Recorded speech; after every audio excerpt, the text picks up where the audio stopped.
दोस्तों नमस्कार, मैं हूं सुरेश और आप देख रहे हैं टेक्सटाइल एडवाइजर। दोस्तों आज हम आपके साथ में डिस्कस करने वाले हैं कि जो हमारा रोविंग फ्रेम प्रोसेस होता है, इसको हम सिंप्लेक्स प्रोसेस भी बोलते हैं। तो उसके अंदर कौन कौन से पैरामीटर्स होते हैं, मैं आज आपके साथ में सिंप्लेक्स प्रोसेस पैरामीटर के बारे में डिटेल में डिस्कस करने वाला हूँ। तो इससे पहले कि मैं डिस्कशन शुरू करूँ, आप लोगों से छोटी सी रिक्वेस्ट, मेरे चैनल को सब्सक्राइब कर लीजिए और साथ साथ में साइड में लगा हुआ बेल आइकन का बटन दबा दीजिए, जिससे कि आपको नोटिफिकेशन मिलते रहें। गाइस डिस्कशन शुरू करते हैं। जैसा कि मैंने आपको बताया, आज के डिस्कशन का टॉपिक है प्रोसेस पैरामीटर्स ऑफ सिंप्लेक्स और रोविंग प्रोसेस। तो जो हमारी रोविंग प्रोसेस होती है या सिंप्लेक्स प्रोसेस होती है, उसके कौन कौन से पैरामीटर्स होते हैं, तो वो सारे पैरामीटर्स मैंने आपको नीचे दिए हुए हैं। तो गाइस देखिए, आप पहला जो पैरामीटर होता है वो होता है आपका रोविंग हैंक, मतलब जो आप रोविंग प्रोड्यूस कर रहे हैं उसका हैंक क्या रखना है। दूसरा होता है रोविंग टेंशन। तीसरा होता है ब्रेक ड्राफ्ट। चौथा होता है टाइप ऑफ ड्राफ्टिंग। और अगला होता है रोलर सेटिंग। और नेक्स्ट में होता है ट्विस्ट मल्टीप्लायर। और लास्ट होता है एंड ब्रेकेजेस रेट। तो गाइस देखिए, सबसे पहले तो मैं आपको बताता हूँ रोविंग हैंक के बारे में। तो रोविंग हैंक क्या होती है, तो गाइस जो हमारी लीनियर डेंसिटी होती है, उसका मतलब होता है कि जो आपकी रोविंग प्रोड्यूस हो रही है उसका वेट पर यूनिट लेंथ क्या है, या लेंथ पर यूनिट वेट क्या है। या यूं कहें कि जो आपकी रोविंग है, तो 1 मीटर का कितना वजन है ग्राम में, या 1 ग्राम में कितने मीटर लेंथ है रोविंग की। और जनरली क्या होता है कि जो रोविंग हैंक होती है, तो 840 यार्ड्स के कितने हैंक बन रहे हैं 1 पौंड के अंदर आपकी रोविंग के, तो वही आपकी रोविंग हैंक कहलाती है। गाइस अब दूसरा आता है आपका रोविंग टेंशन। तो देखिए रोविंग टेंशन कितना इंपॉर्टेंट होता है।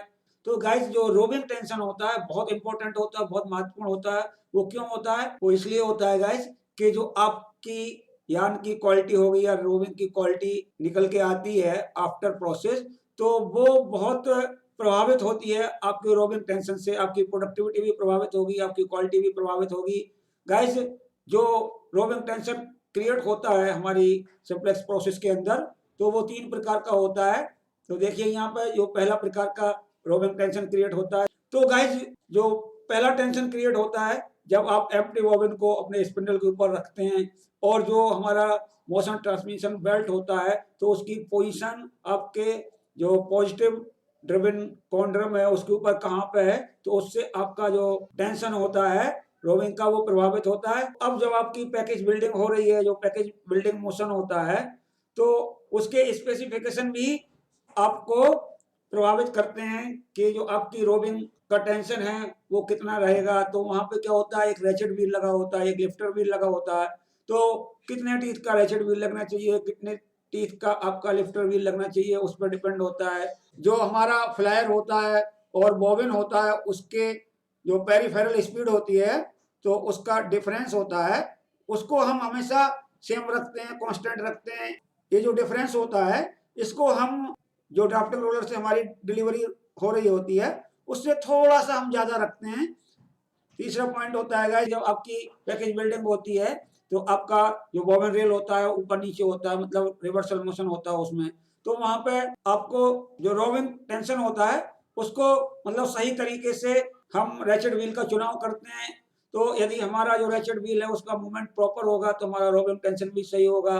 यदि जो रैचेट व्हील है इसका मूवमेंट हम सही तरीके से एडजस्ट नहीं करेंगे, तो क्या होता है गाइस कि जो हमारा टेंशन होता है, जब हमारी रिवर्सल मोशन हो रही होती है, रिवर्सल मोशन हो रही होती है, तब हमारे रोविंग का टेंशन प्रभावित होता है। आज के जो रोविंग फ्रेम आ रहे हैं या सिंप्लेक्स फ्रेम आ रहे हैं, तो उनके अंदर जो सारी जो स्पीड है, जैसे कि आपकी बॉबिन स्पीड है, बॉबिन रेल की जो स्पीड होती है रिवर्सिंग की, और जो फ्लायर की स्पीड होती है, इन सबको हम नियमित करते हैं इलेक्ट्रॉनिक डिवाइस का प्रयोग करके।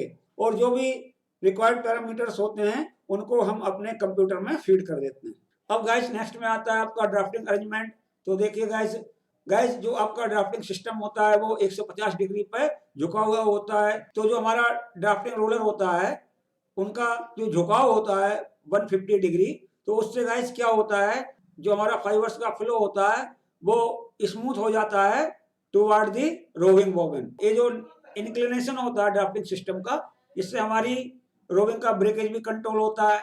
और जो ड्राफ्ट का अमाउंट होता है हमारे सिंप्लेक्स के अंदर वो 5 से लेके 20 के रेंज में वेरी करता है। जो हमारा ड्राफ्टिंग रोलर का फ्रंट रोलर होता है तो उसकी सरफेस स्पीड को हम कांस्टेंट रखते हैं, क्योंकि गाइस जो हमारा बॉबिन वाइंडिंग प्रोसेस होता है तो उसको एक कांस्टेंट डिलीवरी रेट की आवश्यकता होती है। तो यदि हमारा जो फ्रंट रोलर है उसकी सरफेस स्पीड कांस्टेंट रहेगी तो उतना ही डिलीवरी देगी जितने की हमें बॉबिन में चाहिए होती है।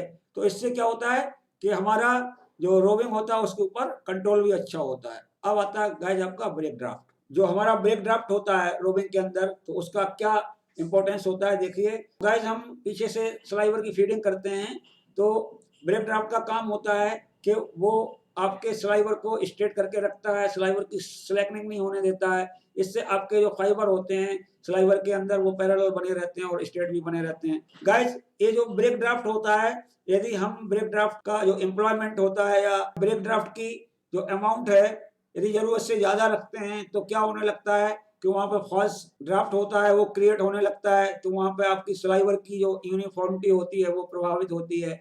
इसलिए हम क्या करते हैं कि अपनी रोविंग फ्रेम के ऊपर या सिंप्लेक्स मशीन के अंदर जो हमारा ब्रेक ड्राफ्ट होता है मतलब जितना हो सकता है उतना कम रखते हैं। तो इससे क्या होता है आपके स्लाइवर की जो यूनिफॉर्मिटी होती है वो वेरी नहीं करती है। और जो फैक्टर होते हैं ब्रेक ड्राफ्ट को इफेक्ट करने के तो वो हम नीचे दे रहे हैं गाइस, देखिए since the more volume of material needs higher degree of preparation so that it needs higher break draft.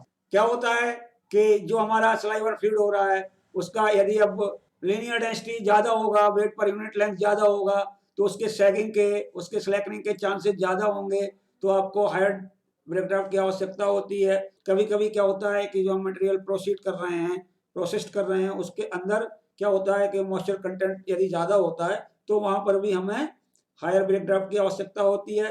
यदि जो हमारे रोलर्स होते हैं नॉर्मल से ज्यादा क्लोज्ड होते हैं, नजदीक होते हैं, इस केस में क्या करते हैं जो ब्रेक ड्राफ्ट होता है उसकी अमाउंट ज्यादा रखते हैं। और गाइस जो ब्रेक ड्राफ्ट होता है तो वो उस पर भी डिपेंड करता है कि आप जो मटेरियल प्रोसेस कर रहे हैं तो उसका जो स्टेपल लेंथ ऑफ फाइबर क्या है। यदि ज्यादा फाइबर लेंथ होती है, लॉन्ग स्टेपल फाइबर होते हैं तो वहां पर भी आपका ब्रेक ड्राफ्ट होता है वो थोड़ा सा हायर साइड में रखा जाता है।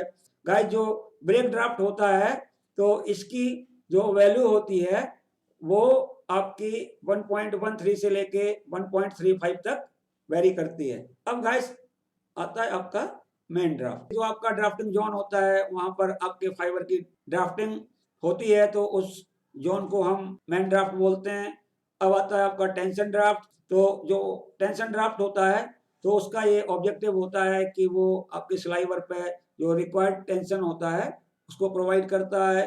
तो ये जो आपका टेंशन ड्राफ्ट होता है वो लगता है आपका जो फ्रंट रोलर होता है तो उसके बाद में आपका टेंशन ड्राफ्ट आता है।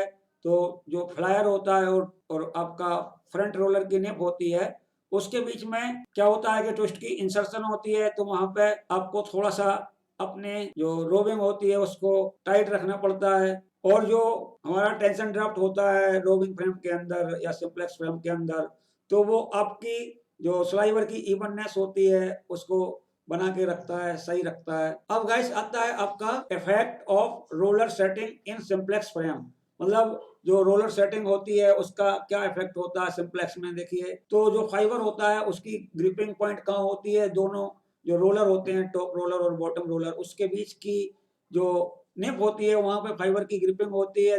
तो गाइस यदि आपके जो रोलर की सेटिंग सही नहीं होगी या दोनों रोलर्स के बीच में जो क्लियरेंस है वो सही नहीं होगा तो क्या होगा आपके रोविंग के अंदर इरेगुलरिटीज अपीयर होने की ज्यादा संभावना होती है। तो ये जो सेटिंग होती है रोलर सेटिंग होती है तो हम ये ध्यान में रखते हैं कि जो हम फाइबर लेंथ या फाइबर की जो स्टेपल लेंथ है उसको प्रोसेस कर रहे हैं वो कितनी है। सबसे पहले हम क्या करते हैं कि जो मैक्सिमम पॉसिबल क्लोज सेटिंग होती है जितनी नजदीक हम रख सकते हैं उतनी की जाती है। तो इसके बाद में फिर हम प्रोसेसिंग करते हैं थोड़ी सी। इसके बाद में जो रोविंग प्रोड्यूस होती है उसका हम एनालिसिस करते हैं और फिर उसके बाद में हम जरूरत के हिसाब से जो भी करेक्शन हमें करना होते हैं वो हम करते हैं। यदि पता लगा कि हमारा जो रोविंग प्रोड्यूस हो रहा है उसके अंदर इरेगुलरिटीज ज्यादा हैं तो फिर हम जो रोलर के बीच का गैप होता है उसको थोड़ा सा बढ़ाते हैं। अब गाइस देखिए the factors affecting twist multiplier. तो गाइस जो हमारा रोविंग फ्रेम होता है या सिंप्लेक्स फ्रेम होता है उसके अंदर कौन कौन से फैक्टर होते हैं जो आपके ट्विस्ट मल्टीप्लायर को प्रभावित करते हैं। तो देखिए गाइस क्या होता है कि यदि जो हमारी जो रोविंग प्रोड्यूस हो रही है उसका जो हैंक है वो कम है, या यूं कह लीजिए कि आपका जो हैंक है उसका वेट पर यूनिट लेंथ ज़्यादा है, तो वहाँ पर नंबर ऑफ फाइबर्स ज़्यादा होने की वजह से fibre to fibre cohesion force होता है वो ज़्यादा होता है, तो उससे हमें अपने रोविंग के अंदर जो ट्विस्ट मल्टीप्लायर होता है तो उसको लोअर रखने की आवश्यकता होती है। और गाइज यदि हम लॉन्ग स्टेपल फाइबर की प्रोसेसिंग कर रहे होते हैं तो हमें वहाँ पर ट्विस्ट मल्टीप्लायर को लो रखना पड़ता है। यदि आपका जो सिंप्लेक्स मशीन होता है उसकी यदि हम स्पीड को बढ़ाते हैं तो जो हमारा रोविंग होता है उसके ऊपर टेंशन ज़्यादा लगता है, स्ट्रेस भी ज़्यादा लगता है। तो हाई स्पीड के केस में हम क्या करते हैं कि ट्विस्ट मल्टीप्लायर होता है थोड़ा सा बढ़ा देते हैं। गाइस जो हम मटेरियल प्रोसेस कर रहे हैं उसके अंदर यदि मॉइस्चर कंटेंट ज़्यादा होता है तो हमें ट्विस्ट मल्टीप्लायर को थोड़ा सा कम रखना पड़ता है। यदि हमारा जो फ्लायर है उसकी स्पीड ज़्यादा होती है तो वहाँ पे आपका ट्विस्ट मल्टीप्लायर भी बढ़ जाता है जिससे कि हमारा रोविंग का ब्रेकेज होता है वो कंट्रोल हो सके। तो गाइज इस तरीके से मैंने आपको बताया कि जो पैरामीटर्स होते हैं रोविंग फ्रेम के अंदर या सिंप्लेक्स मशीन के अंदर, तो मैंने डिटेल में डिस्कस किया आपके साथ में। आप देख के बताइएगा मेरा वीडियो कैसा लगा। यदि आपको मेरा वीडियो पसंद आए तो आप लाइक का बटन दबाएं, अपने दोस्तों में शेयर करें। और गाइज यदि आपने अभी तक मेरे चैनल को सब्सक्राइब नहीं किया तो कृपया मेरे चैनल को सब्सक्राइब कर लें, साथ में बेल आइकन का बटन भी दबा दें जिससे कि मेरे आने वाले अपकमिंग वीडियोज़ के नोटिफिकेशन आप तक पहुँचते रहें। धन्यवाद।